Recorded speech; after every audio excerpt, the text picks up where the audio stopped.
Hola, ¿qué tal? Mi nombre es Vicente Rico Ramírez y soy uno de los miembros fundadores de la Academia Mexicana de Optimización Aplicada a la Ingeniería Química. Soy profesor del Tecnológico de Celaya en el Departamento de Ingeniería Química. El día de hoy quisiera platicarles acerca de, como dice el título, la optimización de sistemas con efectos de memoria. Para ello, como una introducción al tema, comenzaré por ver su contraparte. ¿Qué son los efectos locales contrario a lo que son los efectos de memoria? Esto tiene que ver con el estudio de fenómenos de la naturaleza que cambian con el tiempo.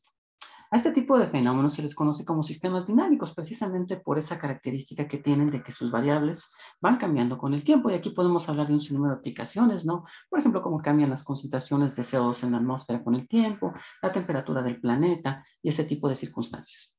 Entonces, regularmente, para poder nosotros representar matemáticamente los cambios de una variable con el tiempo, lo que utilizamos son lo que se conoce como ecuaciones diferenciales.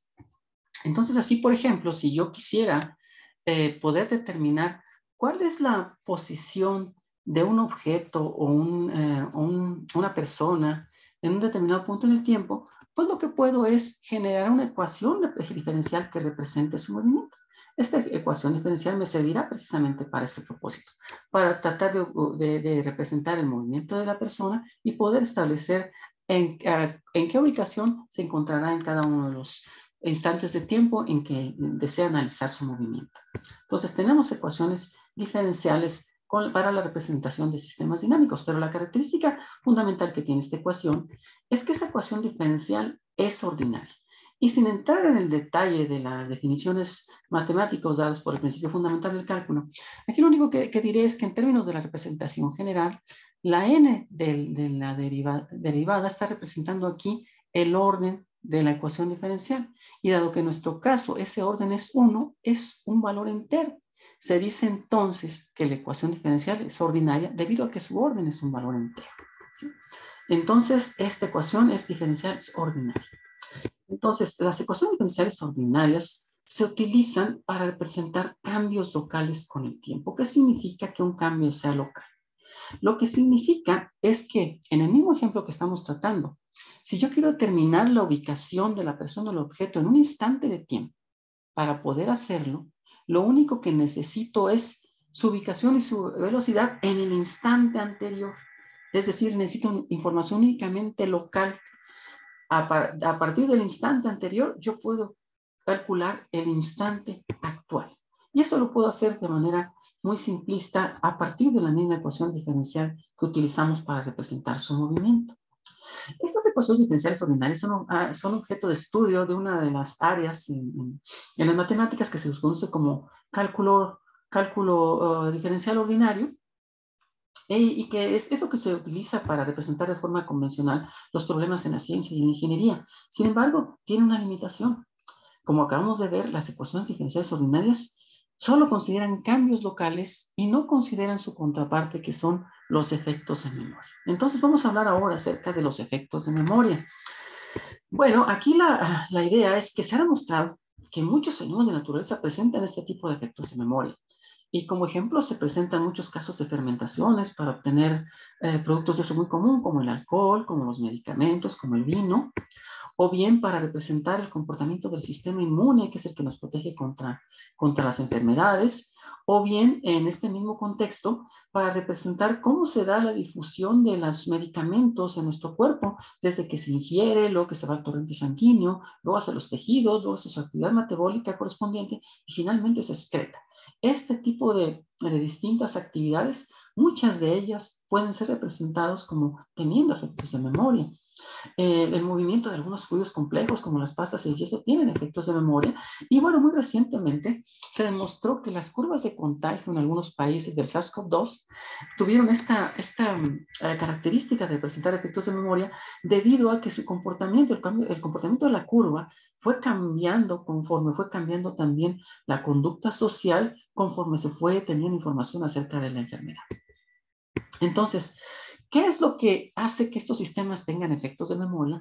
Bueno, todos los sistemas que he mencionado tienen una característica en común, y es que su comportamiento en un punto en el tiempo no depende únicamente del instante anterior, sino depende de toda la historia de tiempo a lo largo a lo largo del tiempo del sistema. Entonces, por ejemplo, para poner algo básico, el estado en que me encuentro en este momento yo como individuo, pues no depende únicamente de cómo estaba ayer, sino depende de todo lo que ha sucedido a lo largo de mi vida, desde mi nacimiento, incluso quizá desde mi gestación. Y entonces, este tipo de sistemas se dice que tienen efectos de memoria. Entonces, aunque pues seguramente no se puede generalizar, por poner algún caso práctico, en enfermedades crónicas como la diabetes, el estado de salud de una persona ahorita no únicamente depende de lo que comió ayer, ni depende de si respetó su dieta o si tuvo buenos hábitos de salud del día anterior, sino su estado de salud actual depende de cuáles han sido sus hábitos de salud a lo largo de todos los años de su vida. Entonces, ¿qué quiere decir? Que nuestro organismo tiene efectos de memoria. Y no solo eso, hay muchos fenómenos biológicos en general en donde este tipo de situación se presenta. ¿Sí? Pero creo que esto es algo muy palpable. Y entonces nos preguntamos, bueno, si las ecuaciones diferenciales ordinarias no incluyen los efectos de memoria, sino únicamente los efectos locales, ¿cómo lo podemos representar? Y aquí viene esta herramienta que no ha sido muy utilizada por una comunidad de la ingeniería química, que se conoce como el cálculo fraccional. Precisamente uno de los objetivos de esta presentación es darle difusión a esta área para tratar de ampliar su potencial dentro de nuestra comunidad científica. Bien, así pues, si nosotros tenemos sistemas que presentan efectos de memoria, en lugar de utilizar ecuaciones diferenciales ordinarias, lo que puedo utilizar para representarlo son ecuaciones diferenciales fraccionales. Y en la misma tenor, en la misma representación general que utilizamos antes, la n, que representa el orden de la derivada, puede ser ahora un número real, un número fraccional. Y entonces lo que tengo no es una ecuación diferencial ordinaria, es una ecuación diferencial fraccional. Pero ¿cómo se definen estas ecuaciones? Bueno, la idea es pues que el cálculo fraccional es una generación del cálculo ordinario que me permite precisamente definir y utilizar estas nuevas expresiones, estas ecuaciones diferenciales o estas derivadas, estas integrales, en donde el orden es ahora un número arbitrario, no entero. Bien.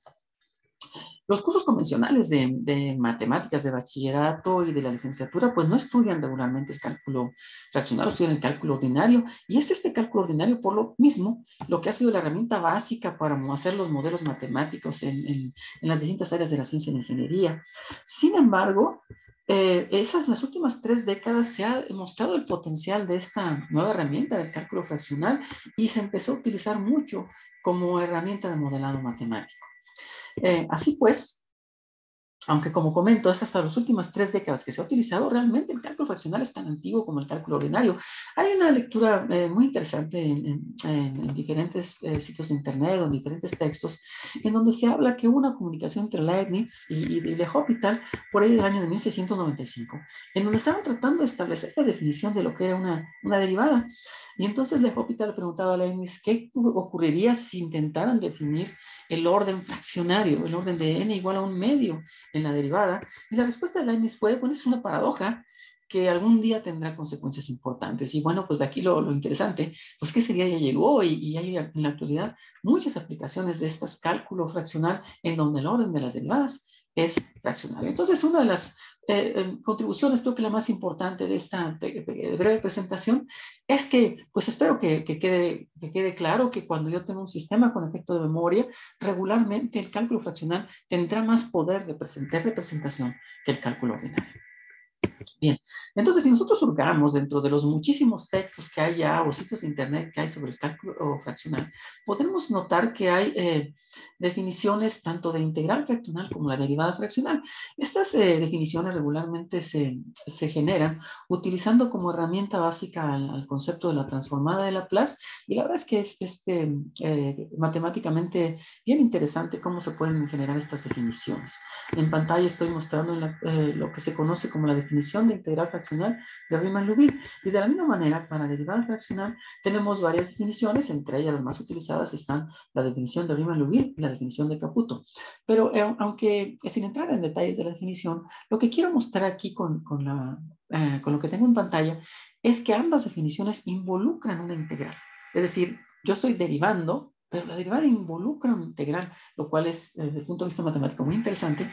Pero ¿qué es esta integral? Precisamente la que permite considerar toda la historia de tiempo del sistema y por lo tanto eso es lo que me da la capacidad de representar los efectos de memoria. Ahora, ¿qué es lo que sucede si yo quiero optimizar usando cálculo fraccional? Bueno, aquí lo primero a considerar es que cuando yo quiero optimizar un sistema dinámico, lo que tengo que resolver es lo que se denomina un problema de optimización dinámica o bien un problema de control óptimo. Generalmente el término de control óptimo es más general porque involucra problemas en los cuales la variable independiente no suele ser el tiempo, sino pueden ser algunas otras. Pero aquí lo importante y lo que quiero mencionar es que cuando se tiene un problema de control óptimo, el algoritmo de solución, el problema que se tiene que resolver depende de qué ecuaciones diferenciales integran el problema. Así, por ejemplo, si yo únicamente tengo ecuaciones diferenciales ordinarias, pues lo que tengo es un problema convencional, un problema de control óptimo para el cual se tiene ya muchísimos desarrollos en la literatura, pero también podría tener un problema que es la contraparte, en donde únicamente podría tener ecuaciones diferenciales fraccionales. En ese caso, tengo un problema de control óptimo.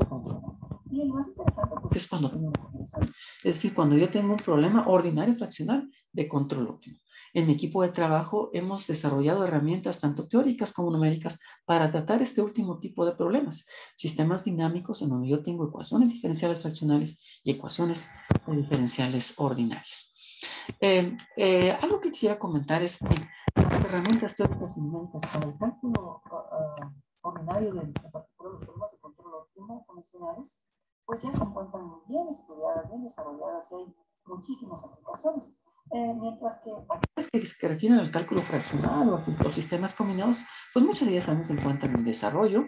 En nuestro equipo hemos podido codificar y desarrollar técnicas, por ejemplo, de integración para sistemas fraccionales y sistemas combinados. Y de igualmente hemos desarrollado herramientas teóricas que me permiten encontrar los puntos en donde yo tengo un punto crítico, es decir, un máximo, un mínimo en un problema de optimización dinámica. Pero eso es algo que les platicaré en una segunda edición de este tipo de presentaciones cortas y por lo pronto pues solo les quiero agradecer su atención. Les recuerdo que la Academia Mexicana de Optimización Aplicada en Ingeniería Química se encuentra en Facebook, en donde nos pueden consultar. Muchas gracias, muchos saludos a todos y nuevamente gracias por su atención.